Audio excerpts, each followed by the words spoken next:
नमस्कार YouTube family, कसे आहेत? मजेत आहेत ना? चला तर म्हटलं आपल्या ब्लॉगला सुरुवात करू. सगळ्यांना श्री स्वामी समर्थ.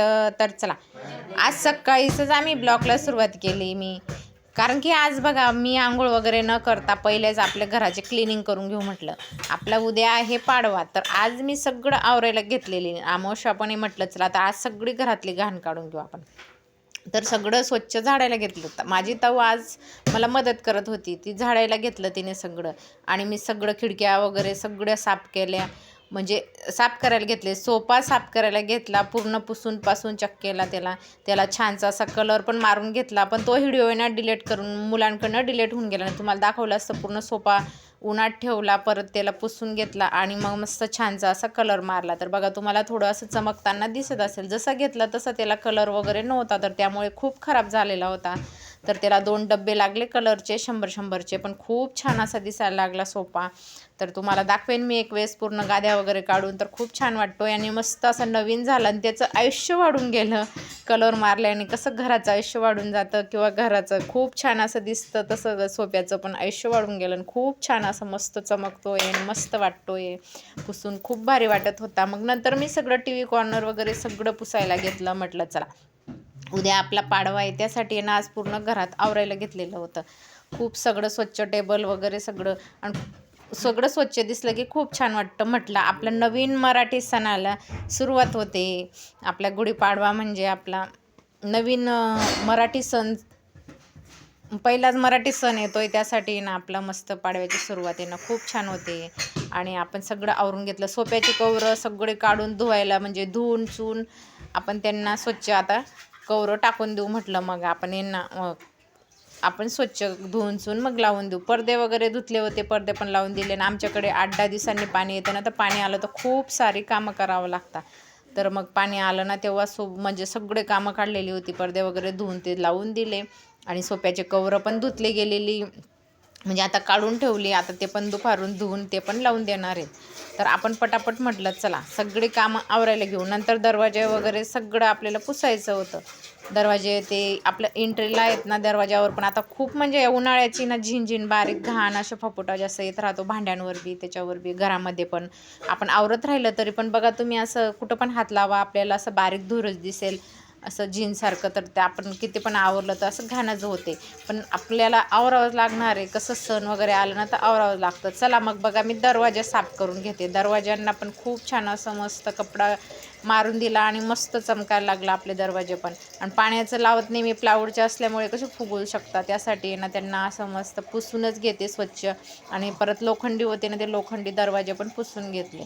नंतर मग आपल्या खिडक्या पुसायला घेतल्या. खिडक्या पण खूप अशा घाण होऊन जातात, म्हणजे असं बारीक फपुटा बसून जातो त्याच्यावर. तर ते पण सगळं पुसायला घेतला. कास पुसून घेतला खिडकींचा पण. इकडची तिकडची सगळ्या खिडक्या असं पुसायच्या होत्या आपल्याला. तर सगळं आवरायला घेतलेलं होतं. आणि सण म्हटला ना आपल्याला वेगळाच उत्साह असतो. आणि आपण जेवढं घरात म्हणजे स्वच्छ आवरून ठेवलं ना, तर आपल्या पण मनाला खूप छान असं प्रसन्न वाटतं. त्या दिवशी वेगळाच आनंद असतो. तर उद्या आपला पाडवा होता ना, त्यासाठी आज पूर्ण तयारी करायची होती. पाडवा राहिला का त्या दिवशी बी सकाळपासून आपली तयारी असते. चला तर तांब्या घासून, लिंबाची पानं आणून, काठी आणावं लागेल, रांगोळी काढावं लागेल, मस्त एक स्वच्छ नवीन कपडा घ्यावा लागतो. त्याच्याने आपल्याला मस्त अशी गुढी बांधावं लागते. गुढीला आपण साखरेची माळा आणून ती लावतो. परत फुलांचे माळा आणून लावतो. आपण पूजा वगैरे करतो. खूप छान असं मस्त गुढीला सजवतो. आपण पण खूप छान तयारी करतो. दोघीजण जोडीने आपण मस्त गुढी बांधतो. आणि बाहेर पण असं बघितल्यानंतर एवढं भारी वाटतं ना आपल्याला गुढीकडे. तर खूप छान वाटतं. मस्त गुढीजवळ रांगोळी काढतो. परत मग नंतर पुरणावरणाचा स्वयंपाक, पुरण टाकतो. पुरणाचा स्वयंपाक होता आपल्या.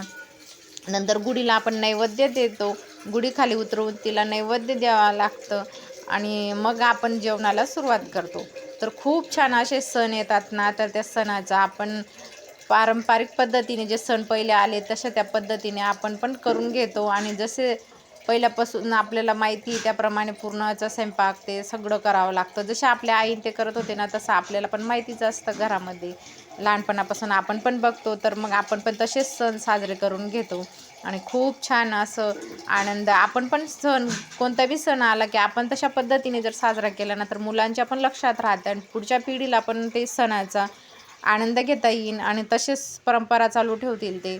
त्याकरता आपण आहे ना सणांचं पूर्ण जे सण आले ते आपण घरात साजरे करतो. मुलांना पण ते दिसतं मग लहानपणापासून ते आई मम्मी पप्पा हे असे करायचे, आजी बाबा असे करायचे, असं असतं ते. तर त्यासाठी ना आपण मुलांना पण मध्ये मध्ये कोणता पण कार्यक्रम किंवा सण राहिला की त्यांना पण मध्ये मध्ये घ्यायचं आणि त्यांना पण सांगायचं हे असं करायचं ते तसं करायचं, म्हणजे त्यांच्या पण लक्षात राहतं. मग शिक्षण करून ते दुसऱ्या देशात जावो का कुठं घरी राहू, पण मग त्यांना पण ते लक्षात राहिलं पाहिजे की नाही असं सण आला की असं करावं लागतं तसं करावं लागतं.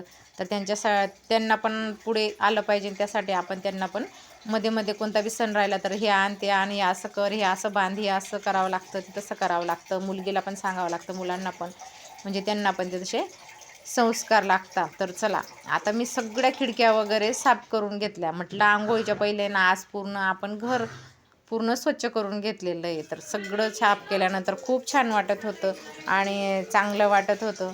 आणि म्हटलं चला दांड्या वगैरे सगळं पुसून घेतल्या मी, पडद्याच्या दांड्या ते.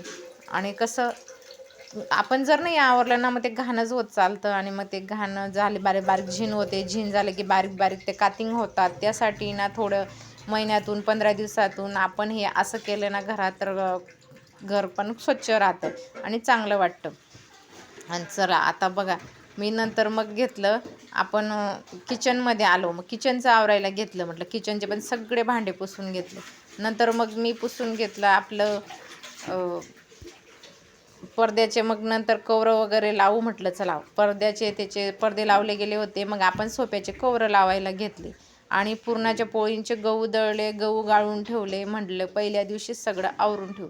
ते गहूचं काही तुम्हाला दाखवलं गेलं नाही. पुरणाच्या पोळींचं पण गहू दळून ठेवलं पहिल्या दिवशीच. कसं लाईट राहिलं नाही राहिलं तर आपल्या चक्कीवरती दळून मस्त थंडगार करायला ठेवून द्यायचं, म्हणजे मग पोळ्या आहेत ना खूप छान होतात. तर मी पण ते गहू दळून पूर्व अशी तयारी करून ठेवावं लागते सणाच्या दिवशी. आज सगळं लसूण वगैरे निवडून सगळं आवरून ठेवावं लागेल, म्हणजे त्या दिवशी आपली एवढी धावपळ होत नाही. त्या दिवशी आपले सकाळचा म्हणजे गुढीचं तयारी करावं लागते, आपला मेकअप आणि नंतर मग गुढीची तयारी आणि परत मग आपल्याला सगळं पाहावं लागतं स्वयंपाकाचं. त्यासाठी ना पहिलेच बाकीचं आवरून ठेवलं ना मग काही एवढं हे होत नाही. तर बघा सोप्याचे कवरं धुवून मस्त लावून दिले, खूप छान असे मस्त चमकत होती. ते मोकळ्या पाण्यात धुतले ना तर खूप भारी वाटत होते. म्हटलं चला आता उन्हाळ्याचे एक वेळेस धुवून ठेवले ना मग परत थोड्या दिवसांनी 2-3 महिन्यांनी किंवा 15-20 म्हणजे 2 महिन्यानेच